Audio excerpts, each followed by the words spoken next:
ರಾಜ್ಯದ 30 ಜಿಲ್ಲೆಯ 30 ಸುದ್ದಿಗೆ ಸ್ವಾಗತ. ನಾನು ನಮ್ರತಾ. ಒಂದೊಂದಾಗಿ ನೋಡ್ತಾ ಹೋಗೋಣ. ಬಳ್ಳಾರಿ ಬ್ಯಾನರ್ ವಿಚಾರವಾಗಿ ನಡೆದ ಗಲಾಟೆಯಲ್ಲಿ ಓರ್ವ ಯುವಕ ಮೃತಪಟ್ಟಿರುವ ವಿಚಾರಕ್ಕೆ ಸಂಬಂಧಪಟ್ಟಂತೆ ಶಾಸಕ ಭರತ್ ರೆಡ್ಡಿ ಸೇರಿ 22 ಜನರ ವಿರುದ್ಧ ಎಫ್ಐಆರ್ ದಾಖಲಾಗಿದೆ. ಬಳ್ಳಾರಿಯ ಬ್ರೂಸ್ ಪೇಟೆ ಪೊಲೀಸ್ ಠಾಣೆಯಲ್ಲಿ ಎಫ್ಐಆರ್ ದಾಖಲಾಗಿದ್ದು ಪ್ರಕರಣಕ್ಕೆ ಸಂಬಂಧಪಟ್ಟಂತೆ ಈಗಾಗಲೇ ತನಿಖೆ ನಡೀತಾ ಇದೆ. ಶಾಸಕ ನಾರಾ ಭರತ್ ರೆಡ್ಡಿ, ಸತೀಶ್ ರೆಡ್ಡಿ, ಚಾನಾಳ್ ಶೇಖರ್, ನಾರಾ ಪ್ರತಾಪ್ ರೆಡ್ಡಿ, ನಾರಾ ಸೂರ್ಯ ನಾರಾಯಣ ರೆಡ್ಡಿ ಸೇರಿ ಹಲವರ ಹೆಸರನ್ನ ಎಫ್ಐಆರ್ನಲ್ಲಿ ಉಲ್ಲೇಖಿಸಲಾಗಿದೆ. ಶಾಸಕ ಜನಾರ್ದನ್ ರೆಡ್ಡಿ ಆಪ್ತ ನಾಗರಾಜ್ ನೀಡಿದ್ದ ದೂರಿನ ಆಧಾರದ ಮೇಲೆ ಎಫ್ಐಆರ್ ದಾಖಲು ಮಾಡಲಾಗಿದೆ.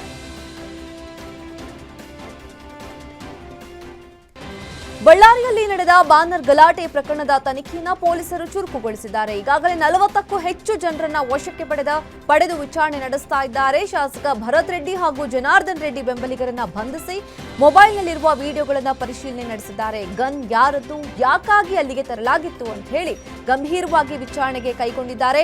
ಇಂದಿಗೆ ಖಾಸಗಿ ಗನ್ಗಳನ್ನ ಕೂಡ ಪೊಲೀಸರು ವಶಕ್ಕೆ ಪಡೆದಿದ್ದಾರೆ. ಮೃತಪಟ್ಟಿದ್ದ ರಾಜಶೇಖರ್ ದೇಹದಲ್ಲಿದ್ದ ಗುಂಡನ್ನ ಎಫ್ಎಸ್ಎಲ್ಗೆ ರವಾನಿಸಲಾಗಿದ್ದು ಎಲ್ಲ ಆಯಾಮದಲ್ಲೂ ಪೊಲೀಸರು ತನಿಖೆ ಶುರು ಮಾಡಿದ್ದಾರೆ. ಜನಾರ್ದನ್ ರೆಡ್ಡಿ ಒಬ್ಬ ಡ್ರಾಮಾ ಮಾಸ್ಟರ್. ಅಲ್ಲಿ ಅವರು ಮಾಡಿದ್ದೆಲ್ಲವೂ ಡ್ರಾಮಾ ಅಷ್ಟೇ ಅಂತ ಡಿಸಿಎಂ ಡಿಕೆ ಶಿವಕುಮಾರ್ ಕಿಡಿಕಾರಿದ್ದಾರೆ. ಬೆಂಗಳೂರಿನಲ್ಲಿ ಮಾತನಾಡಿದ ಅವರು, ಕೋಟೆ ಕಟ್ಕೊಂಡು ಮನೆ ಮುಂದೆ 100 ಜನ ಸೇರಿಸ್ತಾರೆ, ಅವರನ್ನ ಯಾರು ಕೊಲೆ ಮಾಡಿಸ್ತಾರೆ, ಅವರ ಇತಿಹಾಸ ಗೊತ್ತಿಲ್ವಾ ನಮಗೆ ಅಂತ ಡಿಕೆಶಿ ವಾಗ್ದಾಳಿ ನಡೆಸಿದ್ದಾರೆ. ಬಿಜೆಪಿಯವರ ಮನೆ ಮುಂದೆ ಬ್ಯಾನರ್ ಹಾಕಿದ್ರೆ ತಪ್ಪೇನು, ನಮ್ಮ ಕಾರ್ಯಕರ್ತನ ಸಾವಿಗೆ ಬಿಜೆಪಿಯವರೇ ಕಾರಣ ಅಂತ ಬಿಜೆಪಿ ನಾಯಕರ ವಿರುದ್ಧ ಡಿಸಿಎಂ ಡಿಕೆ ಶಿವಕುಮಾರ್ ಕೆಂಡಕಾರಿದರು.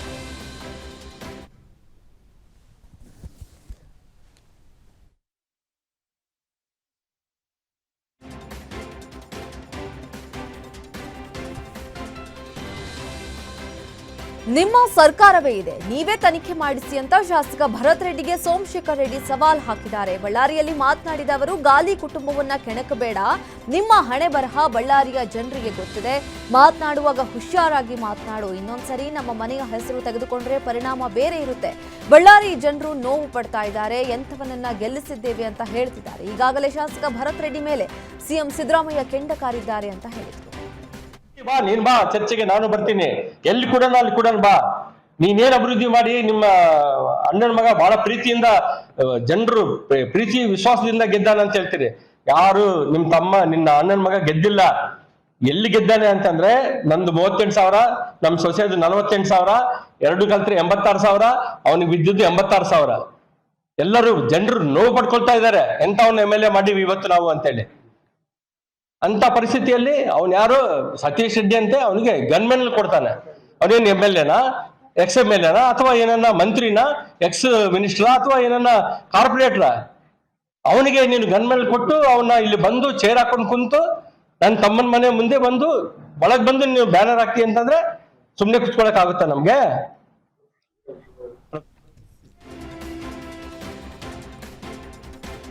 ಸಸ್ಪೆಂಡ್ ಆಗಿದ್ದ ಬಳ್ಳಾರಿ ಎಸ್ಪಿ ಪವನ್ ನೆಜ್ಜೂರು ಕಳೆದ ರಾತ್ರಿ ಡಿಪ್ರೆಷನ್ಗೆ ಹೋಗಿದ್ರಂತೆ. ತುಮಕೂರು ಜಿಲ್ಲೆಯ ಶಿರಾದ ಬರಗೂರಿನ ಫಾರ್ಮ್ ಹೌಸ್ನಲ್ಲಿ ಅವರು ಆಪ್ಸಿಟಿ ಮಾತ್ರೆ ತೆಗೆದುಕೊಂಡಿದ್ದರಿಂದ ಕೆಲಕಾಲ ಸುಸ್ತಾಗಿದ್ರಂತೆ. ಕೂಡಲೇ ಫಾರ್ಮ್ ಹೌಸ್ಗೆ ಬಂದ ಆಪ್ತರಾದ ಸಿಸಿಬಿಯ ಡಿಸಿಪಿ ಶ್ರೀ ಹರಿಬಾಬು ಆಸ್ಪತ್ರೆಗೆ ದಾಖಲಿಸಿದ್ದಾರೆ. ಚಿಕಿತ್ಸೆ ಪಡೆದ ಬಳಿಕ ಮನೆ ವಾಪಸ್ಸಾಗಿರೋ ಪವನ್ ನೆಜ್ಜೂರು ಈಗ ಆರಾಮಾಗಿದ್ದಾರೆ ಅನ್ನೋ ಮಾಹಿತಿ ಸಿಕ್ಕಿದೆ. ಅಚ್ಚರಿ ಅಂತಂದ್ರೆ, ಬಳ್ಳಾರಿ ಎಸ್ಪಿಯಾಗಿ ನೇಮಕಗೊಂಡ ಮಾರನೇ ದಿನವೇ ಸಸ್ಪೆಂಡ್ ಆಗಿದ್ದು ಎಲ್ಲೆಡೆ ಚರ್ಚೆಗೆ ಗ್ರಾಸವಾಗಿದೆ. ಬಳ್ಳಾರಿ ಗೋಲಿ ರಾಜಕೀಯ ವಿಚಾರ ಸಂಬಂಧ ಗೃಹ ಸಚಿವ ಪರಮೇಶ್ವರ್ ಪ್ರತಿಕ್ರಿಯಿಸಿದ್ದಾರೆ. ತುಮಕೂರಿನಲ್ಲಿ ಮಾತನಾಡಿದ ಅವರು, ಯಾವುದೇ ಪೊಲೀಸರ ಗನ್ಗಳಿಂದ ಫೈರ್ ಆಗಿಲ್ಲ, ಮೃತನ ದೇಹಕ್ಕೆ ಹೊಕ್ಕ ಬುಲೆಟ್ ಸಂಗ್ರಹಿಸಿ ಪರಿಶೀಲಿಸಲಾಗ್ತಾ ಇದೆ. ಯಾರೋ ಖಾಸಗಿ ವ್ಯಕ್ತಿಗಳಿಂದ ಫೈರ್ ಆಗಿದೆ ಅಂತ ಗೊತ್ತಾಗ್ತಿದೆ. ಅಲ್ಲಿದ್ದ ಎಲ್ಲಾ ರಿವಾಲ್ವರ್ಗಳನ್ನ ಸೀಸ್ ಮಾಡಲಾಗಿದೆ. ಬುಲೆಟ್ ಅನ್ನ ಎಫ್ಎಸ್ಎಲ್ಗೆ ಕಳುಹಿಸಲಾಗಿದ್ದು ವರದಿಗೆ ಕಾಯ್ತಾ ಇದ್ದೀವಿ. ಎಸ್ಪಿ ಕೂಡಲೇ ಆಕ್ಷನ್ ತಗೊಂಡು ಕಂಟ್ರೋಲ್ ಮಾಡಬೇಕಾಗಿತ್ತು. ಎಸ್ಪಿ ಬೇಜವಾಬ್ದಾರಿಯಿಂದ ನಡೆದುಕೊಂಡ ಹಿನ್ನೆಲೆ ಸಸ್ಪೆಂಡ್ ಮಾಡಿದ್ದೇವೆ ಅಂತ ಹೇಳಿದರು. ಗೊತ್ತಾಗುತ್ತೆ ಯಾವ ರಿವಾಲ್ವರ್ ಅಂದರೆ ಯಾರ ಹತ್ರ ಇತ್ತದು, ಲೈಸೆನ್ಸ್ ಯಾರ್ದು, ಪ್ರೈವೇಟ್ನವ್ರದ ಅಥವಾ ಇನ್ಯಾರ್ದು, ಅಥವಾ ನಾವು ಸರ್ಕಾರಿ ಗನ್ಮ್ಯಾನ್ಗಳನ್ನು ಕೊಟ್ಟಿರ್ತೇವೆ, ಆ ಗನ್ಗಳಿಂದ ಏನಾದರೂ ಆಗಿದೆಯಾ ಅಂತ ಎಲ್ಲ ವೆರಿಫೈ ಮಾಡ್ತಾರೆ. ಅದು ಒಂದು ಪಾರ್ಟು. ಎರಡನೇ ಪಾರ್ಟು, ಈಗ ಅವರೇನು ಅಕ್ಯೂಸ್ ಮಾಡ್ತಾ ಇದ್ದಾರೆ, ಅವರಿಗೆ ಇವರಿಗೆ ಈ ಥರ ಎಲ್ಲ ಕಂಪ್ಲೇಂಟ್ಗಳು ಕೊಟ್ಟಿದ್ದಾರೆ. ಆ ಕಂಪ್ಲೇಂಟ್ಸನ್ನು ತಗೊಂಡು ಈಗಾಗಲೇ FIRಗಳನ್ನ ರಿಜಿಸ್ಟರ್ ಮಾಡಿದ್ದಾರೆ. ನೂರಾರು ಜನದ ಮೇಲೆ ಹೆಸರುಗಳು ಅವರು ಕೊಟ್ಟಿದ್ದಾರೆ ಅಂತ ಹೇಳಿದರು. ಸೊ ಅದನ್ನೆಲ್ಲವನ್ನು ಕೂಡ ಈಗ FIR ನಲ್ಲಿ ತೊಗೊಂಡು ಒಬ್ಬೊಬ್ಬರನ್ನೇ ವೆರಿಫೈ ಮಾಡ್ತಾರೆ. ಅದು ತನಿಖೆ ಹೈ ಲೆವೆಲ್ ಇನ್ವೆಸ್ಟಿಗೇಷನ್ ಆಗಬೇಕು ಅಂತೇಳಿ ಮುಖ್ಯಮಂತ್ರಿಗಳು ಹೇಳಿದ್ದಾರೆ.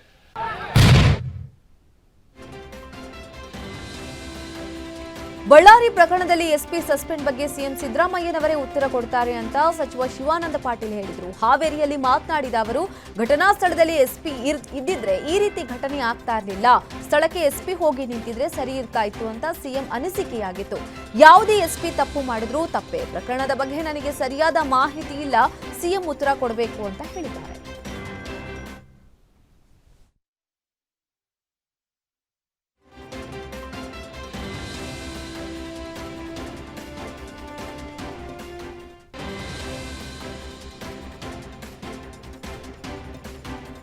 ಬಳ್ಳಾರಿಯಲ್ಲಿ ಘಟನೆ ಬಗ್ಗೆ ಸಂಬಂಧಪಟ್ಟ ಇಲಾಖೆಯವರು ತೀರ್ಮಾನ ತೆಗೆದುಕೊಳ್ತಾರೆ ಅಂತ ವಿಧಾನಸಭೆ ಸ್ಪೀಕರ್ UT ಖಾದರ್ ಹೇಳಿದರು. ಮಂಗಳೂರಿನಲ್ಲಿ ಮಾತನಾಡಿದ ಅವರು, ಬಳ್ಳಾರಿ ಎಸ್ಪಿ ಅಮಾನತು ಮಾಡಿರೋದಕ್ಕೆ ಸರ್ಕಾರ ಕ್ಲಾರಿಫಿಕೇಶನ್ ಕೊಡುತ್ತೆ. ಆದರೆ ಇಂತಹ ಘಟನೆ ನಡೆದಿರೋದು ಸರಿಯಲ್ಲ. ಯಾಕಂದ್ರೆ ಇಬ್ಬರು ಸಹ ಶಾಸಕರು ರಾಜಕಾರಣ ಮಾಡೋದು ಬೇರೆ. ಸಿನಿಮಾ ರೀತಿಯಲ್ಲಿ ದ್ವೇಷದ ರಾಜಕಾರಣ ಮಾಡಬಾರ್ದು.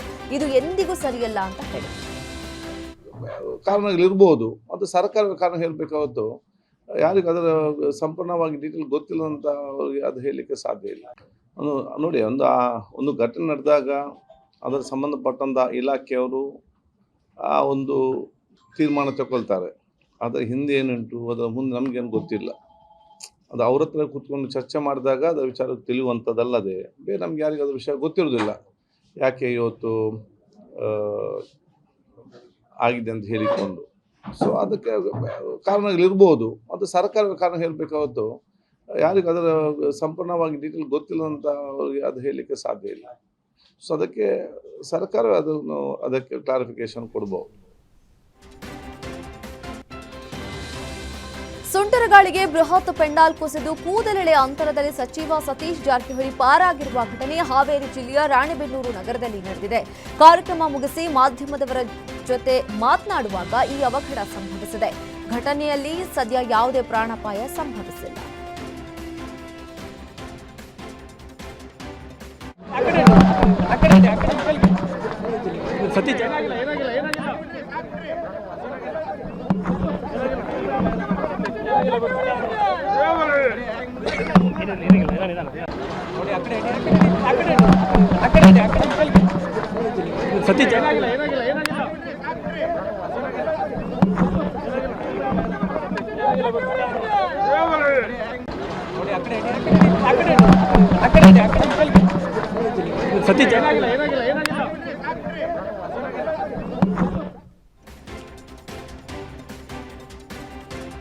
ಸಿಂಧನೂರಿನ ಪ್ರಸಿದ್ಧ ಅಂಬಾಮಠ ದೇವಿಯ ಜಾತ್ರಾ ಹಿನ್ನೆಲೆ ರಾಯಚೂರು ಜಿಲ್ಲೆಗೆ ಸಿಎಂ ಸಿದ್ದರಾಮಯ್ಯ ಭೇಟಿ ನೀಡಿದರು. ಮೊದಲಿಗೆ ಸರ್ಕ್ಯೂಟ್ ಹೌಸ್ನಲ್ಲಿ ಜಿಲ್ಲಾ ಮಟ್ಟದ ಅಧಿಕಾರಿಗಳೊಂದಿಗೆ ವಿವಿಧ ಯೋಜನೆಗಳ ಬಗ್ಗೆ ಸಭೆ ನಡೆಸಿದರು.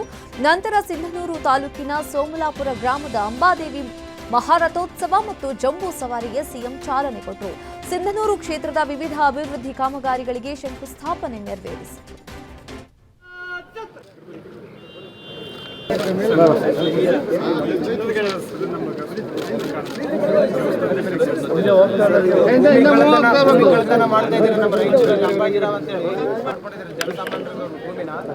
ಅದೇ ರೀತಿ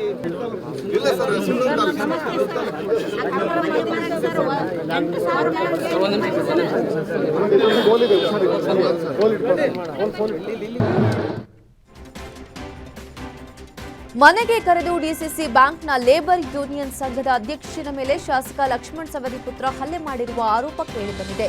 ಅಧ್ಯಕ್ಷ ನಿಂಗಪ್ಪ ಕರೆಣ್ಣವರ ಮೇಲೆ ಚಿದಾನಂದ ಸವದಿ ಹಲ್ಲೆ ನಡೆಸಿದ್ದಾರೆ. ನಿನ್ನ ಜೊತೆ ಮಾತನಾಡೋದಿದೆ, ಮನೆಗೆ ಬಾ ಅಂತ ಕರೆದು ನನ್ನ ತಲೆ ಒಡೆಯುವಂತೆ ಹೊಡೆದಿದ್ದಾರೆಂದು ನಿಂಗಪ್ಪ ಆರೋಪಿಸಿದ್ದಾರೆ. ಗಂಭೀರವಾಗಿ ಗಾಯಗೊಂಡ ಅಧ್ಯಕ್ಷ ನಿಂಗಪ್ಪಗೆ ಸ್ಥಳೀಯ ಆಸ್ಪತ್ರೆಯಲ್ಲಿ ಚಿಕಿತ್ಸೆ ನೀಡಲಾಗ್ತಾ ಇದೆ. ಇನ್ನು ಘಟನೆ ಕುರಿತು ಅಥಣಿ ಪೊಲೀಸ್ ಠಾಣೆಯಲ್ಲಿ ಪ್ರಕರಣ ದಾಖಲಾಗಿದೆ.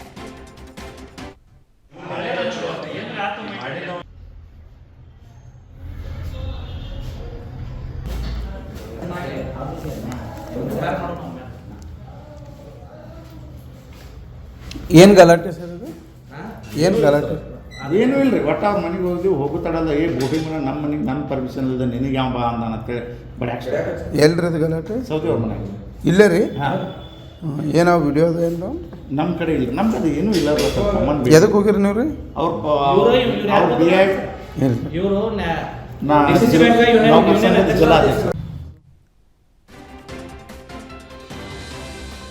ಬೆಂಗಳೂರಿನ ಕೆಂಪೇಗೌಡ ಲೇಔಟ್ನಲ್ಲಿ 524 ಕೋಟಿ ಅಕ್ರಮದ ಬಗ್ಗೆ ಲೋಕಾಯುಕ್ತ ಕಚೇರಿಗೆ ಸಾಮಾಜಿಕ ಕಾರ್ಯಕರ್ತ ದೂರು ಕೊಟ್ಟಿದ್ದಾರೆ. ದಾಖಲೆ ಸಮೇತ ದೂರು ನೀಡಿದ ಸಾಮಾಜಿಕ ಕಾರ್ಯಕರ್ತ ಶರತ್ ಬಾಬು ಸೂಕ್ತ ತನಿಖೆಗೆ ಆಗ್ರಹಿಸಿದ್ದಾರೆ. 524 ಕೋಟಿ ಅಕ್ರಮ ಆಗಿದೆ, ತನಿಖೆಗೆ ಸಮಿತಿ ರಚನೆ ಮಾಡಿ ಪ್ರಕರಣ ತನಿಖೆ ಆಗುವವರೆಗೂ ಯಾವುದೇ ಬಾಕಿ ಹಣ ಬಿಡುಗಡೆ ಮಾಡದಂತೆ ಲೋಕಾಯುಕ್ತ ಅಧಿಕಾರಿಗಳಿಗೆ ಮನವಿ ಮಾಡಿದ್ದಾರೆ. ಇದು ಶಿಕ್ಷಣ ಸಚಿವರೇ ನೋಡಲೇಬೇಕಾದ ಸ್ಟೋರಿ. ಸರ್ಕಾರಿ ಶಾಲೆಯಲ್ಲಿ ಮಕ್ಕಳಿಗೆ ಕಳಪೆ ಮಟ್ಟದ ಬಿಸಿಯೂಟ ವಿತರಣೆ ಮಾಡಲಾಗ್ತಾ ಇದೆ. ಚಿಕ್ಕಮಗಳೂರು ಜಿಲ್ಲೆಯ ಕಡೂರು ಪಿಎಂ ಶ್ರೀ ಸರ್ಕಾರಿ ಶಾಲೆಯಲ್ಲಿ ಅಡುಗೆ ಸಿಬ್ಬಂದಿಗಳದ್ದೇ ದರ್ಬಾರು ಜೋರಾಗಿದೆ. ಅರೆಬೆಂದ ಅನ್ನ, ತರಕಾರಿಗೆ ಇಲ್ಲದ ಸಾಂಬಾರ್, ಊಟದಲ್ಲಿ ಹುಳು ಸಿಕ್ಕರೆ ಮಕ್ಕಳು ತಿನ್ನೋದು ಹೇಗೆ? ಅನ್ನ ಬೆಂದಿಲ್ಲ, ಹುಳು ಇದೆ ಅಂದ್ರೂ ಅಧಿಕಾರಿಗಳು ತಲೆ ಕೆಡಿಸಿಕೊಳ್ತಾ ಇಲ್ಲ. ಹುಳ ಇರೋ ಊಟ ನಮಗೆ ಬೇಡ ಅಂತ ಮಕ್ಕಳು ಹೇಳ್ತಾ ಇದ್ದಾರೆ. ಇನ್ನು ಬಿಸಿಯೂಟ ವಿತರಣೆ ಬಗ್ಗೆ ಪೋಷಕರು ತೀವ್ರ ಆಕ್ರೋಶ ವ್ಯಕ್ತಪಡಿಸ್ತಾ ಇದ್ದಾರೆ. ಖಾತೆ ಹಾಗೂ ಡೆತ್ ಸರ್ಟಿಫಿಕೇಟ್ ಮಾಡಲು ಲಂಚ ಕೇಳಿರುವ ಆರೋಪ ಕೇಳಿಬಂದ ಹಿನ್ನೆಲೆಯಲ್ಲಿ ದಾಸನಪುರ ಪಿಡಿಒ ಉಷಾ ವಿರುದ್ಧ ಸಾರ್ವಜನಿಕರು ಪ್ರತಿಭಟನೆ ನಡೆಸಿದರು. ನೆಲಮಂಗಲ ದಾಸನಪುರ ಪಂಚಾಯಿತಿಗೆ ಬೀಗ ಹಾಕಿ ಕಿಡಿಕಾರಿದ್ದಾರೆ. ಹಣ ಕೊಡದೆ ಒಂದೇ ಒಂದು ಫೈಲ್ ಮುಂದೆ ಸಾಗೋದಿಲ್ಲ, ಇಂತಹ ಪಿಡಿಒ ತಕ್ಷಣ ಸಸ್ಪೆಂಡ್ ಮಾಡಬೇಕು ಅಂತ ಸರ್ಕಾರಕ್ಕೆ ಸಾರ್ವಜನಿಕರು ಆಗ್ರಹಿಸಿದರು.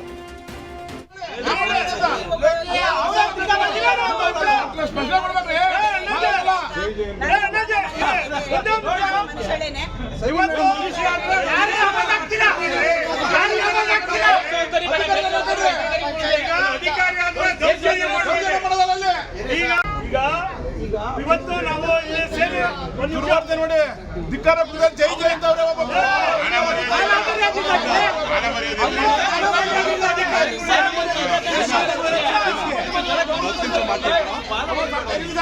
ಸರ್ಕಾರಿ ಅಧಿಕಾರಿ ಧಿಕ್ಕಾರ ಕೊಡ್ತಾ ಇದ್ರೆ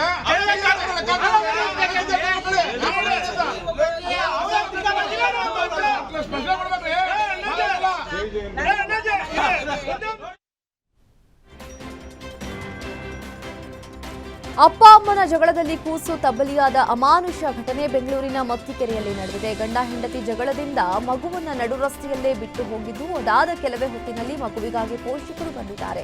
ಮಗುವಿಗೆ ಥಳಿಸಿರುವುದನ್ನ ಕಂಡ ಸ್ಥಳೀಯರು ಮಗುವನ್ನ ನೀಡಲು ನಿರಾಕರಿಸಿದ್ದಾರೆ. ಮಗು ನೀಡಿದ್ರೆ ನೀವು ಮತ್ತೆ ಎಲ್ಲೋ ಬಿಟ್ಟು ಹೋಗ್ತೀರಾ ಅಂತ ಸ್ಥಳೀಯರು ಕಿಡಿಕಾರಿದ್ದಾರೆ. ಬಳಿಕ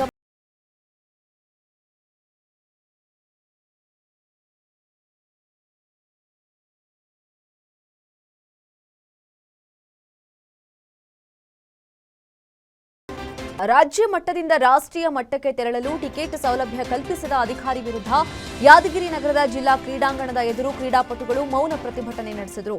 ಬಂಜಾರ ನೇತೃತ್ವದಲ್ಲಿ ನೃತ್ಯದಲ್ಲಿ ಪ್ರಥಮ ಸ್ಥಾನ ಪಡೆದಿದ್ದ ಯುವತಿಯರು ನಾಳೆ ನಡೆಯಲಿರುವ ರಾಷ್ಟ್ರೀಯ ಕ್ರೀಡಾಕೂಟಕ್ಕೆ ತೆರಳಲು ಸಿದ್ಧತೆ ಮಾಡಿಕೊಂಡಿದ್ರು. ಆದರೆ ಸರ್ಕಾರದಿಂದ ಟಿಎಡಿಎ ನೀಡಿದ್ರೂ ಆ ಹಣವನ್ನು ಅಧಿಕಾರಿಗಳು ಗುಳುಂ ಮಾಡಿದ್ದಾರೆ. ರಾಷ್ಟ್ರೀಯ ಮಟ್ಟಕ್ಕೆ ಹೋಗಲು ಭತ್ಯೆ ನೀಡಿಲ್ಲ ಅಂದ್ರೆ ಹೇಗೆ ಹೋಗೋದು ಅಂತ ಮಕ್ಕಳು ಕೆಂಡಕಾರಿ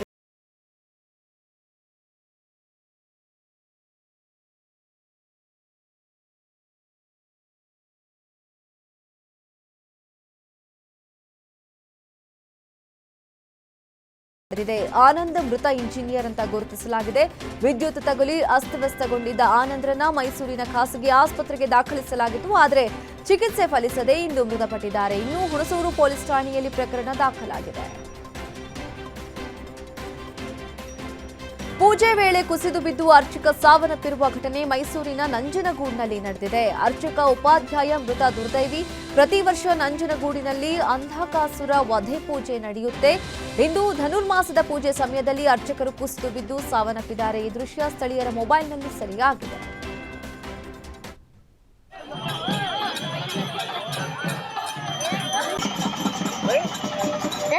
ಏನೋ ಆಯ್ತು.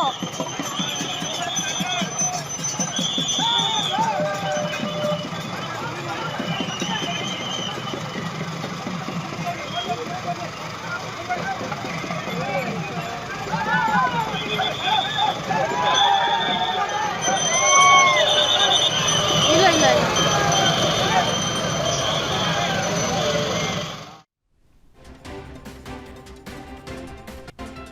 ಬಾರ್ಗೆ ಬೆಂಕಿ ಇಟ್ಟು ಪುಂಡರು ಅಟ್ಟಹಾಸ ಮೆರೆದಿರುವ ಘಟನೆ ಮಂಡ್ಯ ಜಿಲ್ಲೆಯ ಕೆಆರ್ಪೇಟೆ ತಾಲೂಕಿನ ಅಗಸರಹಳ್ಳಿ ಗೇಟ್ ಬಳಿ ನಡೆದಿದೆ. ಈಗಲ್ ಬಾರ್ ಅಂಡ್ ರೆಸ್ಟೋರೆಂಟ್ನಲ್ಲಿ ರಕ್ಷಿತ್ ಗ್ಯಾಂಗ್ನಿಂದ ನಿನ್ನೆ ತಡರಾತ್ರಿ ದಾಂಧಲೆ ನಡೆದಿದೆ. ಬಾರ್ನಲ್ಲಿ ಫ್ರೀ ಎಣ್ಣೆಗೆ ಬೇಡಿಕೆ ಇಟ್ಟ ಪುಂಡರ ಗುಂಪು ಕೊಡುವುದಿಲ್ಲ ಎಂದಿದ್ದಕ್ಕೆ ಪೆಟ್ರೋಲ್ ಸುರಿದು ಬೆಂಕಿ ಹಚ್ಚಿದ್ದಾರೆ. ಕೆಆರ್ಪೇಟೆ ಗ್ರಾಮಾಂತರ ಪೊಲೀಸ್ ಠಾಣೆಯಲ್ಲಿ ಪ್ರಕರಣ ದಾಖಲಾಗಿದ್ದು ಆರೋಪಿಗಳಿಗಾಗಿ ಪೊಲೀಸರು ಶೋಧ ನಡೆಸ್ತಾ ಇದ್ದಾರೆ.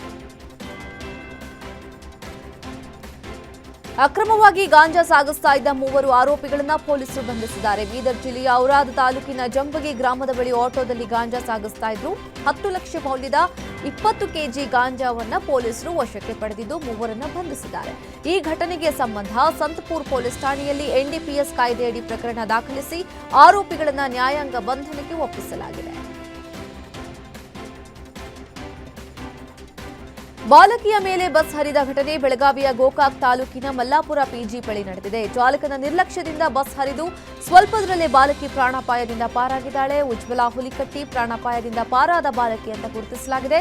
ಬಸ್ ಡಿಕ್ಕಿ ಆಗ್ತಾ ಇದ್ದಂತೆ ಬಾಲಕಿ ಕೆಳಗೆ ಬಿದ್ದಿದ್ದು ಸ್ಥಳೀಯರು ರಕ್ಷಿಸಿದ್ದಾರೆ. ಈ ದೃಶ್ಯ ಸಿಸಿಟಿವಿಯಲ್ಲಿ ಸೆರೆಯಾಗಿದ್ದು ಈ ಸಂಬಂಧ ಘಟಪ್ರಭಾ ಪೊಲೀಸ್ ಠಾಣೆಯಲ್ಲಿ ಪ್ರಕರಣ ದಾಖಲಾಗಿದೆ.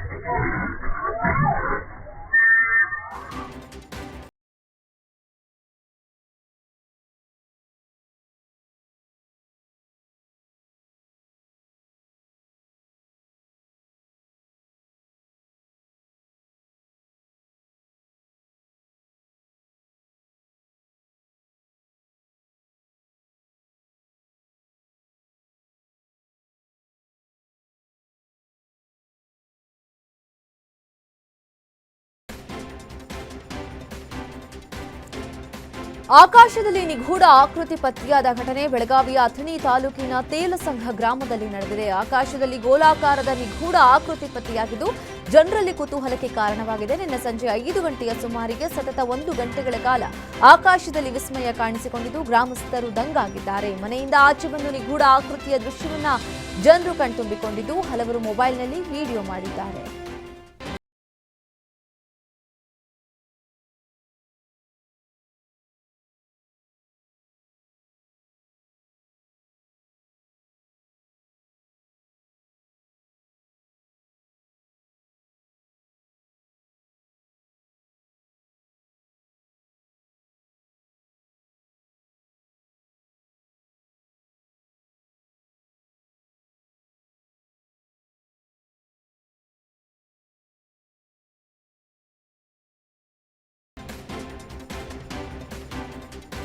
ಐತಿಹಾಸಿಕ ಪ್ರಸಿದ್ಧ ಬಾಗಲಕೋಟೆ ಜಿಲ್ಲೆಯ ಬದಾಮಿಯ ಬನಶಂಕರಿ ದೇವಿ ಮಹಾರಥೋತ್ಸವಕ್ಕೆ ಅದ್ಧೂರಿಯಾಗಿ ಚಾಲನೆ ಸಿಕ್ಕಿದೆ. ಸಂಜೆ 5 ಗಂಟೆಗೆ ಬನಶಂಕರಿ ದೇವಿಯ ಮಹಾರಥೋತ್ಸವ ಶುರುವಾಗಿದ್ದು ಲಕ್ಷಾಂತರ ಭಕ್ತರು ಸಾಕ್ಷಿಯಾಗಿದ್ದಾರೆ. ಇನ್ನು ರಥೋತ್ಸವಕ್ಕೆ ಆಂಧ್ರ, ಮಹಾರಾಷ್ಟ್ರ ಸೇರಿದಂತೆ ರಾಜ್ಯ ಮತ್ತು ಹೊರ ರಾಜ್ಯದಿಂದಲೂ ಭಕ್ತರು ಆಗಮಿಸಿದ್ದು ದೇವಿಯ ಜಾತ್ರೆಯನ್ನ ಕಣ್ತುಂಬಿಕೊಂಡರು. ಅಲ್ಲದೆ ಇಂದಿನಿಂದ 1 ತಿಂಗಳು ಕಾಲ ಹಗಲು ರಾತ್ರಿ ಜಾತ್ರೆ ನಡೆಯಲಿದ್ದು ಬೆಳಗ್ಗೆ ಖರೀದಿ ಭರಾಟೆಯಾದರೆ ರಾತ್ರಿಯಿಂದ ಬೆಳಗ್ಗೆಯವರೆಗೆ ನಾಟಕ, ಸಿನಿಮಾಗಳ ದರ್ಬಾರ್ ಇರಲಿದೆ.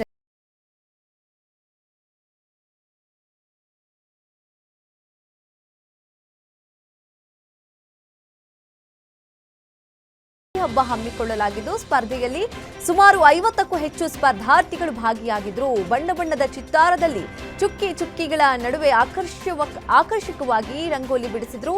ಇನ್ನು ರಂಗೋಲಿ ಹಬ್ಬ ಸ್ಪರ್ಧೆಯಲ್ಲಿ ಮಹಿಳೆಯರು ಭಾಗಿಯಾಗಿ ಯಶಸ್ವಿಗೊಳಿಸಿದ್ರು.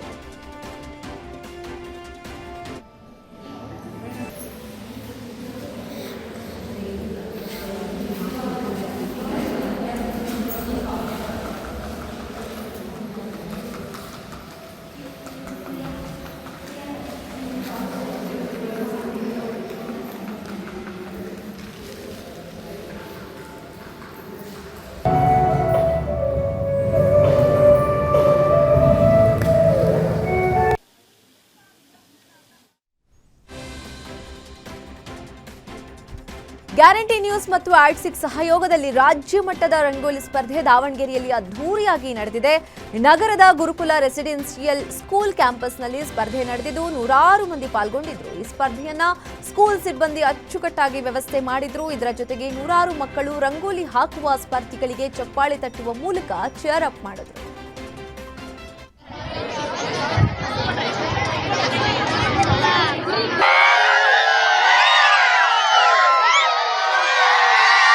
मैडम ಐ ರಿಕ್ವೆಸ್ಟ್ ಜಡ್ಜಸ್ ಏನಾದರೂ ಕರೆಕ್ಷನ್ಸ್ ಇದ್ರೆ ನೀವು ಗೈಡ್ ಮಾಡ್ಬೋದು.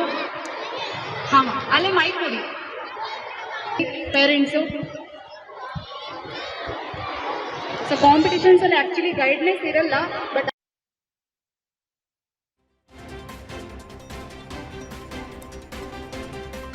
ಗ್ಯಾರಂಟಿ ನ್ಯೂಸ್ ಮತ್ತು ಆಡ್6 ವತಿಯಿಂದ ಶಿವಮೊಗ್ಗದಲ್ಲಿ ಜಿಲ್ಲಾ ಮಟ್ಟದ ರಂಗೋಲಿ ಹಬ್ಬ ಹಿನ್ನೆಲೆಯಲ್ಲಿ ರಂಗೋಲಿ ಸ್ಪರ್ಧೆ ಕಾರ್ಯಕ್ರಮ ನಡೆಸಿದರು. ಗ್ಯಾರಂಟಿ ನ್ಯೂಸ್ ವತಿಯಿಂದ ನಿರಂತರ ಸಂಸ್ಥೆ ಸಹಯೋಗದಲ್ಲಿ ಶಿವಮೊಗ್ಗದ ನೆಹರು ಒಳಾಂಗಣ ಕ್ರೀಡಾಂಗಣದಲ್ಲಿ ಕಾರ್ಯಕ್ರಮ ಹಮ್ಮಿಕೊಂಡಿದ್ರು. ಜಿಲ್ಲೆಯ ವಿವಿಧ ಭಾಗದಿಂದ ಸ್ಪರ್ಧಾಳುಗಳು ಭಾಗವಹಿಸಿ ಕಾರ್ಯಕ್ರಮಕ್ಕೆ ಕಳೆ ಹೆಚ್ಚಿಸಿದ್ದಾರೆ.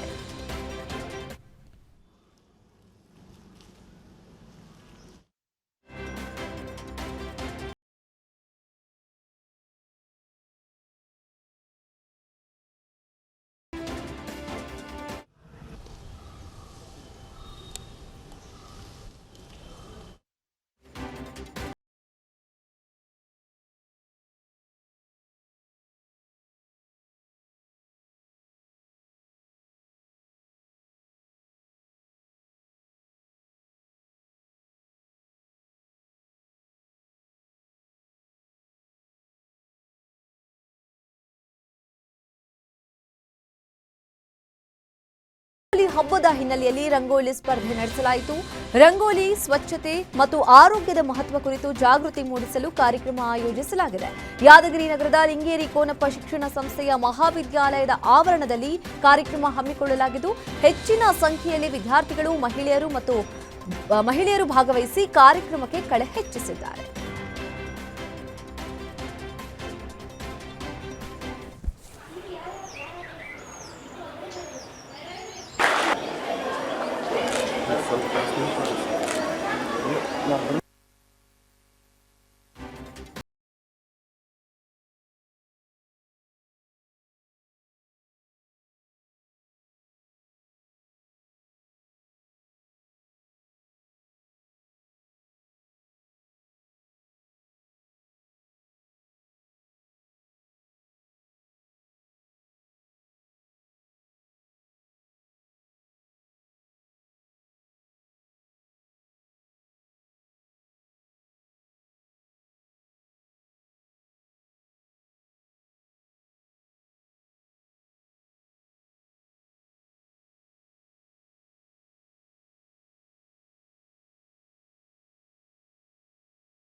ಜಿಲ್ಲಾ ಮಟ್ಟದ ರಂಗೋಲಿ ಹಬ್ಬದಲ್ಲಿ ಭಾಗಿಯಾದ ಮಹಿಳೆಯರು ತಮ್ಮ ಕಲಾ ಚಿತ್ರ ಪ್ರದರ್ಶನ ಮಾಡಿದರು. ಬೆಳಗ್ಗೆಯಿಂದಲೇ ಆಸಕ್ತಿಯಿಂದ ಆಗಮಿಸಿದ ಮಹಿಳೆಯರು, ಮಕ್ಕಳು ಹಾಗೂ ಯುವತಿಯರು ರಂಗೋಲಿ ಹಾಕಿ ಅದಕ್ಕೆ ಅಲಂಕಾರ ಮಾಡಿ ಖುಷಿಪಟ್ಟರು. ಜಿಲ್ಲಾ ಮಟ್ಟದ ರಂಗೋಲಿ ಸ್ಪರ್ಧೆಯಲ್ಲಿ ಭಾಗಿಯಾಗಿ ಪ್ರಥಮ ಸ್ಥಾನವನ್ನ ಹಾನಗಲ್ ಕ್ಷಮಾ ಪಡೆದರು. ಉಳಿದಂತೆ 2ನೇ ಸ್ಥಾನವನ್ನ ನೇತ್ರಾವತಿ ಕದ್ರೋಳಿ ಗಳಿಸಿಕೊಂಡರು. ಅಲ್ಲದೆ ಕಾರ್ಯಕ್ರಮದ ನಿರ್ಣಾಯಕರಾಗಿ ಮಂಜುನಾಥ್ ಹಿರೇಮಠ್ ಸಹ ಭಾಗವಹಿಸಿದ್ರು. ಕಾರ್ಯಕ್ರಮದಲ್ಲಿ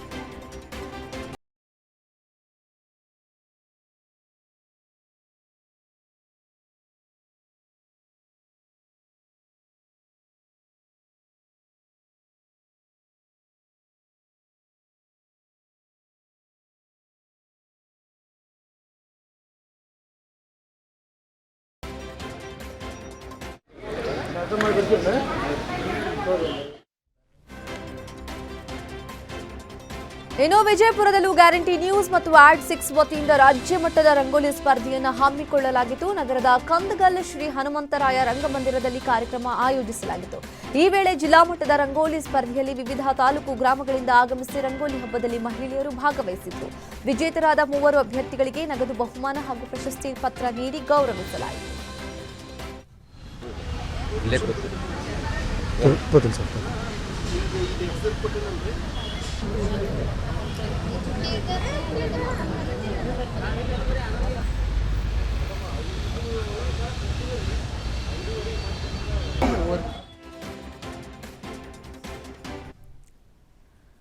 ಇದಾಗುತ್ತೆ ಇವತ್ತಿನ ರಾಜ್ಯದ 30 ಜಿಲ್ಲೆಯ 30 ಸುದ್ದಿ. ನೋಡ್ತಾ ಇರಿ ಗ್ಯಾರಂಟಿ ನ್ಯೂಸ್, ಸುದ್ದಿ ಖಚಿತ, ನ್ಯಾಯ ನಿಶ್ಚಿತ.